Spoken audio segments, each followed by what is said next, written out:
Hey guys, welcome back to another vlog episode. I know it's been a while, but we've been very busy the past month working on updates and fixes, and we have a lot to show you guys.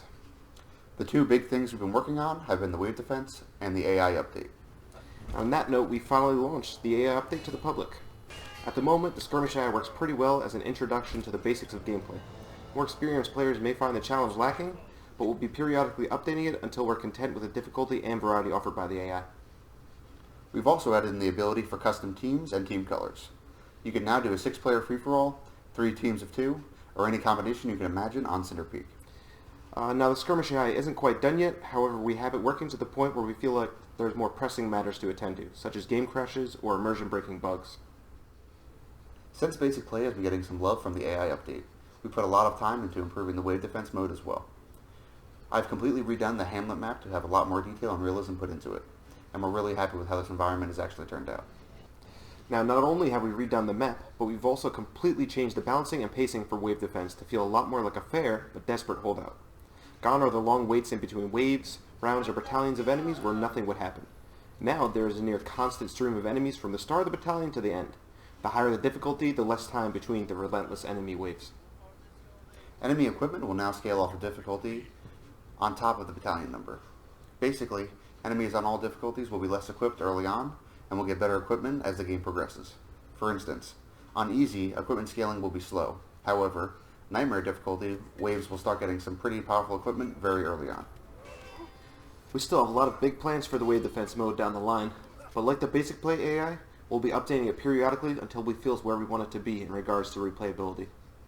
But after these changes, to be honest, it's become my personal favorite game mode. Although these changes were our primary focus, they certainly aren't the only thing we've been working on. We've started to shift our focus onto combat mechanics in order to prepare for the combat and third-person revamp coming next month. To start, we've changed the poise break system to make gameplay flow a lot better. Before, units recovering from being knocked down would take double damage and be knocked over again and again, leading to a long-winded and tedious sequence that just wasn't fun. With the new system, units who are knocked over will no longer be able to be poise broken again while recovering.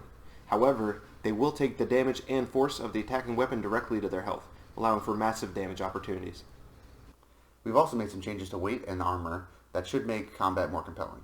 First off, we've nerfed the armor penetration bonus provided by strength to be half as effective as before. It's still a powerful tool, however, it's no longer the stat that will make even a basic sword cut through Bromnium armor like butter. We've also changed character weight so that it now affects the movement speed of a unit along with agility.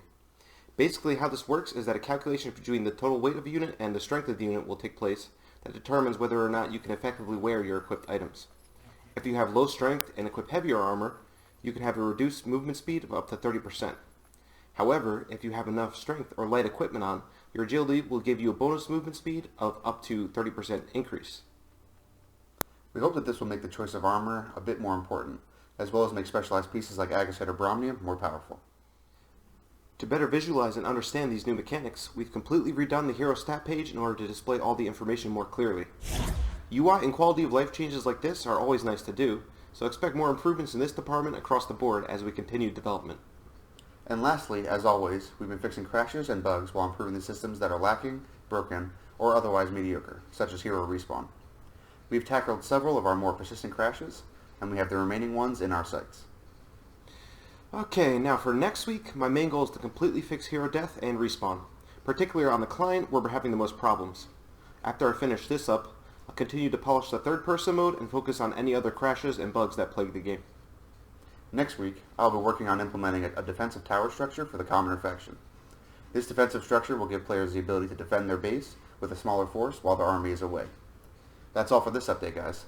If you're interested, be sure to check our Discord or check out our Steam page that are linked in the description. Thank you and see you next week. Thanks, guys.